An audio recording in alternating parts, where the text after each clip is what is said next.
সুপ্রিয় দর্শক, আমরা আমাদের গ্রামে বাড়িতে অনেক কবুতর দেখতে পাই, কিন্তু আজ যে কবুতরগুলো আমরা আমাদের পিছনে দেখতে পাচ্ছি একটু ভিন্নতর। এটি বাংলাদেশের কোনো গ্রামের বাড়িতে নয়, এটি আরাফাতের ময়দানে জাবালে রহমতের পাদদেশে আমরা আপনাদেরকে সেই কবুতরগুলো দেখাচ্ছি।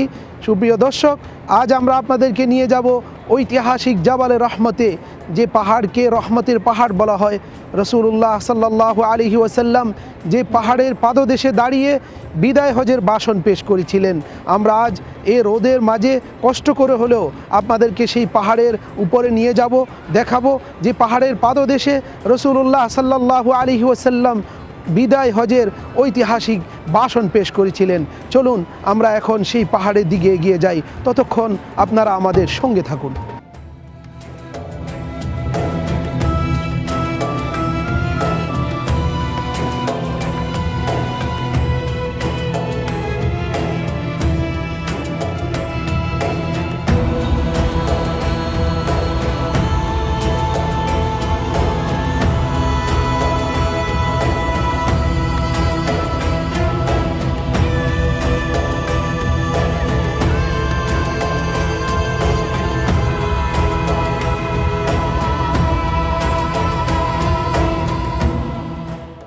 মুসলিম বিশ্বের জন্যে হজব্রত পালনের পবিত্র ভূমি আরাফাতের ময়দানের পূর্ব দিকে অবস্থিত জাবালে রহমত।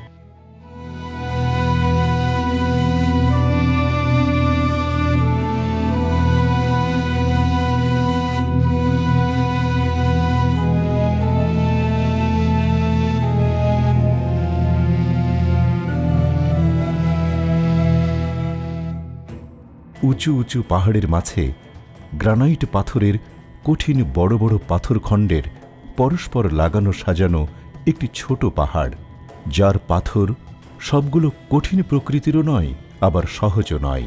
এই পাহাড়টির সর্বোচ্চ বিন্দুর উচ্চতা 454 মিটার বা 1490 ফুট এবং উপরে ওঠার জন্য সিঁড়ি বানানো রয়েছে।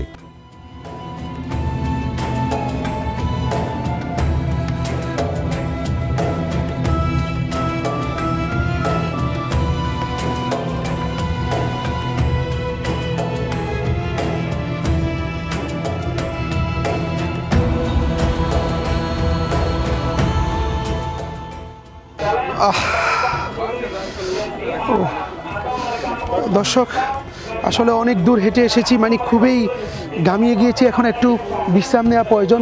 আপনারা দেখতে পাচ্ছেন অনেক কষ্ট করে আসলে এখানে উপরে উঠতে হয়েছে। তা আপনাদেরকে আমরা এখন জাবালে রহমতে মোটামুটি মধ্যভাগে আমরা এসে পৌঁছেছি। আমাদের পিছনে আরাফাতের ময়দান রয়েছে, বিশাল বিস্তৃত। আমরা এখান থেকে হয়তো আপনারা দেখতে পাচ্ছেন। আমরা আপনাদেরকে কিছুক্ষণ পরেই আমরা ইনশাআল্লাহ উপরের দিকে নিয়ে যাব, মূল চূড়ায় আমরা আপনাদেরকে নিয়ে যাব। এদিকে বয়ান হচ্ছে যে এখানে এসে কোনো নেকের জন্য কামনা করা, কোনো পুণ্য কামনা করা, পাথরে বিভিন্ন নাম লেখা, নামাজ পড়া, এগুলোর শরীরে কোনো বিধান নেই, যেগুলো আমরা আপনাদেরকে পূর্বে বলেছিলাম। আমরা এখন আপনাদেরকে নিয়ে ইনশাআল্লাহ আমরা মূল চূড়ায় চলে যাব, ততক্ষণ আপনারা আমাদের সঙ্গে থাকুন।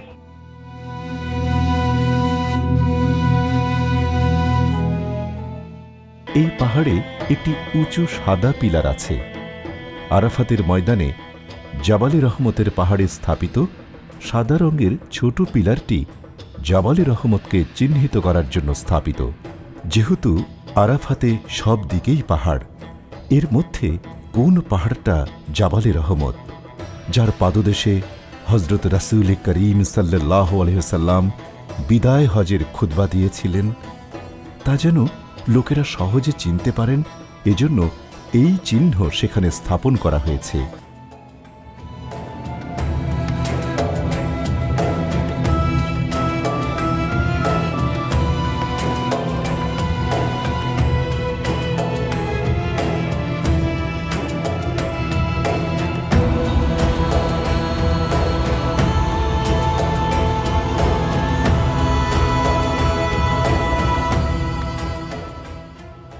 পাহাড়ের উপরটা মোটামুটি সমতল, সেখানে আবার বেদির মতো কিছুটা অংশ উঁচু করে তার উপর দণ্ডায়মান সাদা পিলার।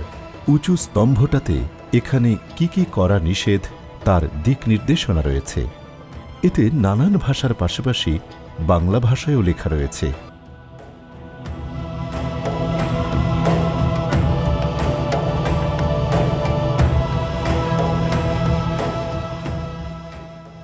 দর্শক, যদিও আমরা বলেছিলাম যে এখানে এই পাহাড়ে কিছু লেখা যায় না, এই যে আরাফাত জাবালের রহমতের যে পাদদেশে উপরে যে পাহাড় রয়েছে সেখানে কিন্তু এই পাথরে অনেকেই লিখছেন, যদিও এটা ইসলামে নিষিদ্ধ।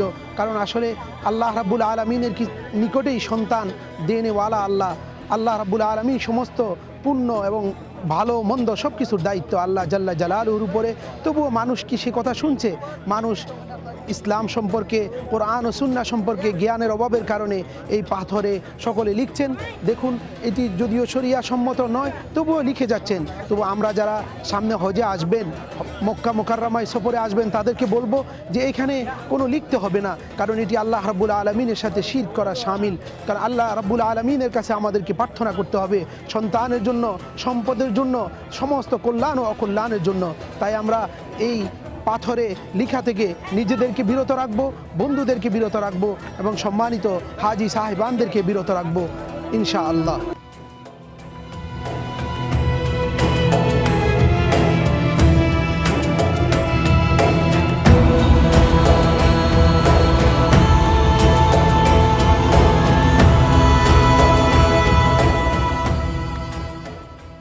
জাবালে রহমতের দাঁড়িয়েই 632 খ্রিস্টাব্দে সর্বশ্রেষ্ঠ নবী হজরত মুহাম্মদ সাল্লাল্লাহু আলাইহি ওয়াসাল্লাম বিদায়ী হজের ভাষণ দিয়েছিলেন। মহানবীর বিদায়ী ভাষণকে মানব জাতির জন্য দিক নির্দেশনামূলক ও সবচেয়ে গুরুত্বপূর্ণ হিসেবে বিবেচনা করা হয়।